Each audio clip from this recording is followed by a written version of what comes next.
Hello, everyone. It's always good to be with us.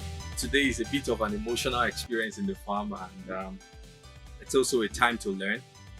I'm holding some lovely, juicy tomatoes here.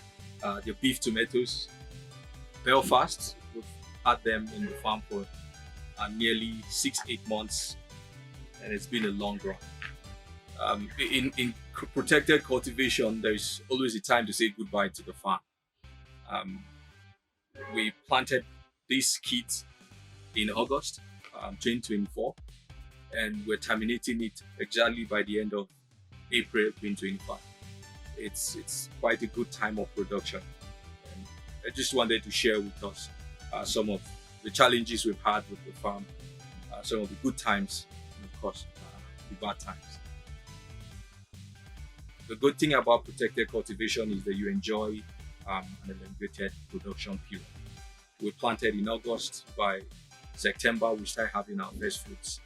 In December, first week, we started our harvest, and we continue to harvest 2 times every week, non-stop, up until today. We are terminating, which was all stretched from December to April ending.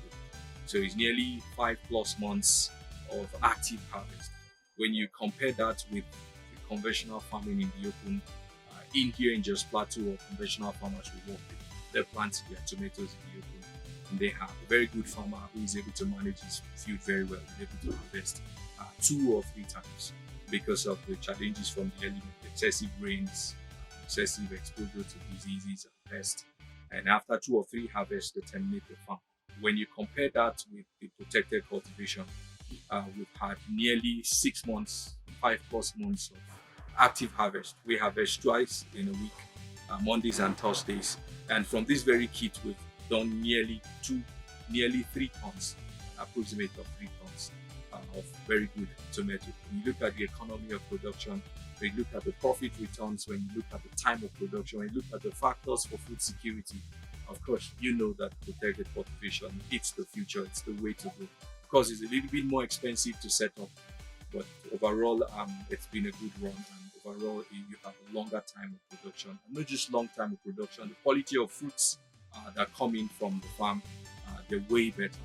And so I'm encouraging you, if you are struggling with the open field, while there may be ways to manage the open field cultivation, there's nearly no comparison when you compare it. In this farm, we've had some really interesting times. We've dealt with wilting, which was a major challenge we started facing in 3 months of production. We battled finally with 2 types of litter, which is the current thing that has helped us to bring this kit to a close.